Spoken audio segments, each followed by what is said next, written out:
All right. So I was going to say, a lot of our listeners, might be a little new to you, or you might be new to them. You got your start on The Voice of Holland a couple Yes. years ago.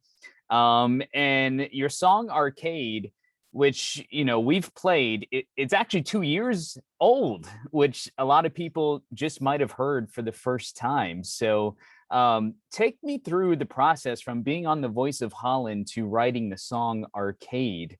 Sure.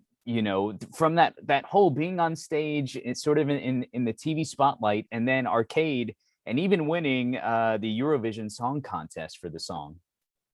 Sure. Well, thanks for playing my song, first of all. That I really appreciate that. Yeah, I participated in The Voice of Holland when I was 17. I think it's a while ago. And one of the people who I met there was my coach, Ilse de Lange, who is a famous country singer here in the Netherlands. And I kept in touch with her because after The Voice of Holland and just singing covers, I kind of felt a little bit like, awkward always, because I'm just a musician and a songwriter, and I just want to sing my own songs rather than covers. So I kind of took some time backstage and really tried to focus on who am I, do I want to be, what do I want to tell, like story wise, what songs do I want to put out into this world. And in that period of time, I was still studying at the Rock Academy, which is like a conservatory here. And I studied vocals, but all of a sudden I was like, you know what? I'm going to focus on the one thing that I love most, and that's writing songs and telling stories and connecting with people on that level. And Arcade was always a story in my head, a very tragic story of a friend of mine that I lost when I was younger. And she was a friend of the family. And on the day she passed away, she kept looking outside of the room, and we found out that she was waiting for the love of her life to say goodbye to her, but he didn't, because they had split up. And she passed away, and her love was kind of unanswered. And I was like, I can't have this love being being unanswered for the rest of like my life. I want to write a song about this. So I promised in that moment to myself that I would write a song about it. And a few years later, after doing The Voice, after studying at the conservatory, I was like, this is the moment I'm starting to write new songs and finding out who I am, what I want to tell. And this story is so important to me that this should be my first song. And I started to write it, and things just, it combined very well with the story that I was going through at the time. And that was moving from a small town to a big city, falling in love, experiencing my first heartbreaks, not only with just, relationships, but also in music and in, everything that I was experiencing at that time. And I combined those two stories, and that's how Arcade came to be. And I sent it to Ilse, my coach at The Voice, and she sent it to the commission of Eurovision for Holland, who decides who goes to Eurovision as a representative for the Netherlands in 2019. And they were blown away by the song, they said, and they loved it. And then, 1+1 was 2. And I was a few months later, I was performing my song on the biggest stage in probably the world. It's like 200 million viewers. It's such an insane adventure, and it was amazing. And it was so cool because I could do it with a song that I truly believed in, and a story that I wanted to tell and wanted to be heard by everyone in the world. And I'm very happy that we won, and that we focused on the music itself rather than how Eurovision is better known with dancers and pyros and, the whole shebang.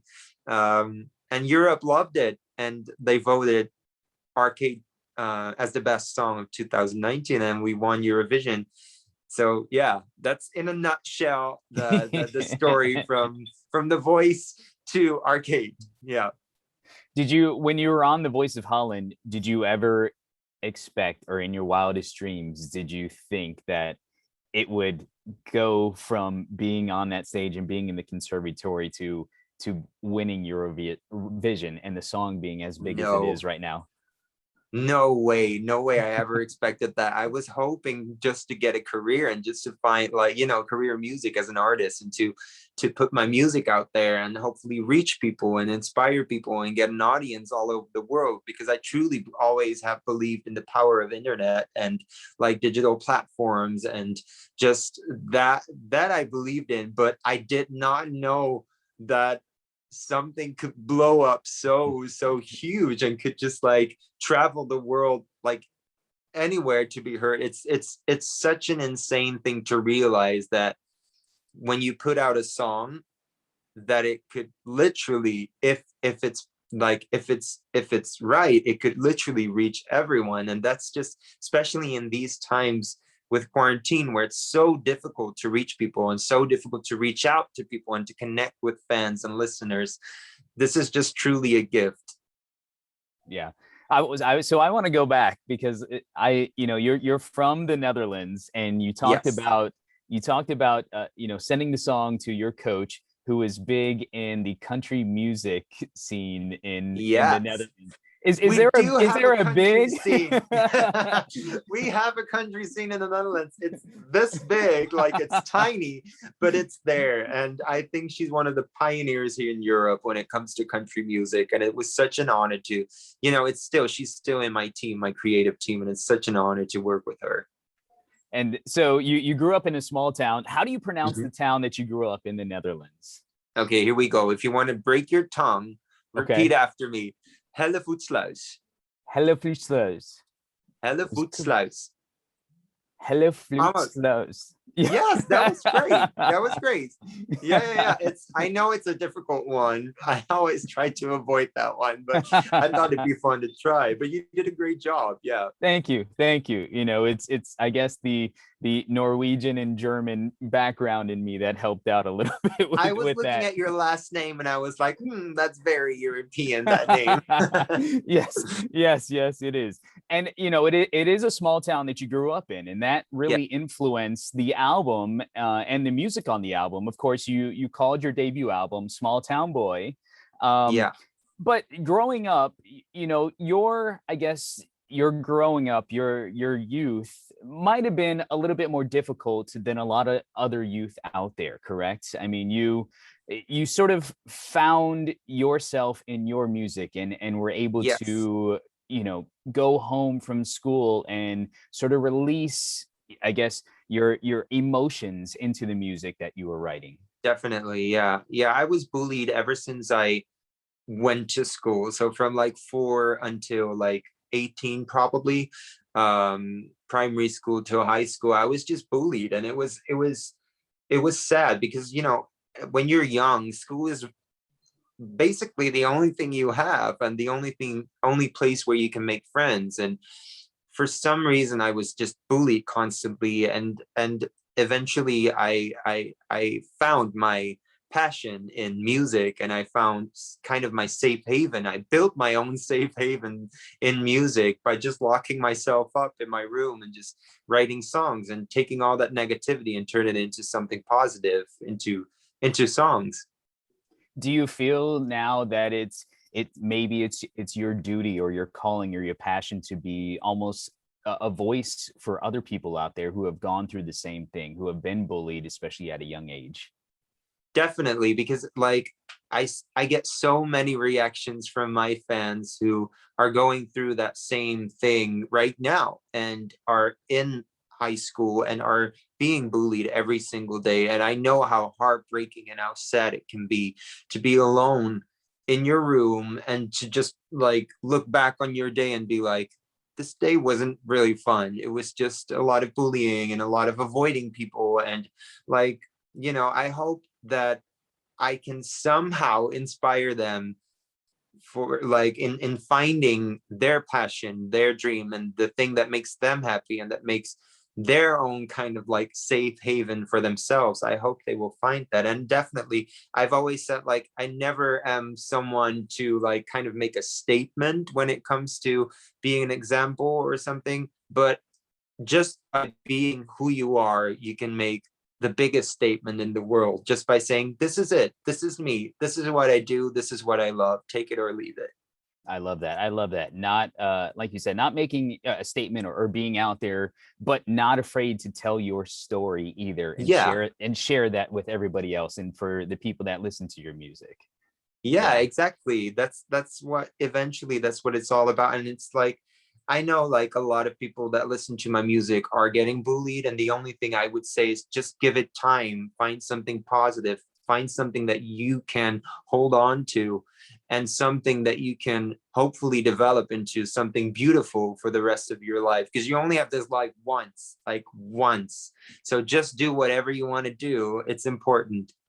It is. It's very important. So growing up, when you would come home from school or when you would be at home or in your Yeah. room, I know you listened to a bunch of different artists and music growing up that Yes. sort of influenced you, including Elvis Presley, right? Yes. Yes, Uh, I did. My grandparents used to be like, rock and rollers, like still now, if we have a birthday, like the chairs and the tables all go to the side and then they start rock and rolling on Elvis Presley. It's amazing to see them just dancing with each other. It's the most beautiful thing in the world to see because it's so much joy and so much happiness and passion. And that's how I fell in love with Elvis Presley's music. and you know that sort of has transitioned into your own music, the influences that you've had from growing up and what you listen to. And you put out Arcade, and like I said, it was about 2 years ago that the song really Yeah. came out.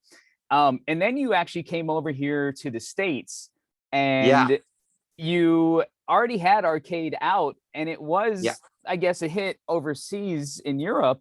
But then you got together with Fletcher, Yeah. and then put out sort of the collaboration of you two on the song Arcade.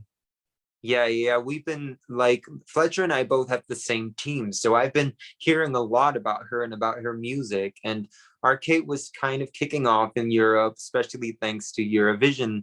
And she heard the song, she heard Arcade. And because we were apparently hearing a lot about each other and kind of being like, whoa, you're cool. Yeah, you're cool too. And she was like, I like your song. And I said, oh, thank you. And then she said, I want to try a verse on it. And I was like, okay, that's new because I've been singing this song for so long. I know this song so well. And like I said, it's such a personal story to me.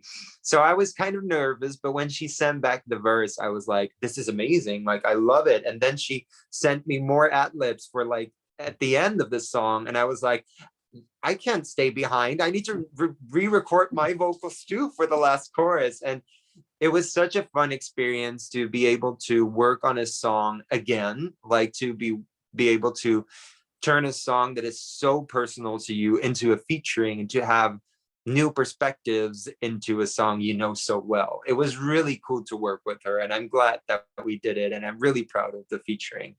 Yeah, we love it. We love it. And you know, we know 2020 probably was a little bit of a difficult year, you know, especially putting Yeah. out music for everybody with the pandemic and COVID-19 and everything else like that. You know, the album came out, but you really weren't able to maybe even tour the US. So what are your hopes, Duncan, for 2021 or for the future? You know, what are you really hoping to do, you know, once everything sort of opens back up?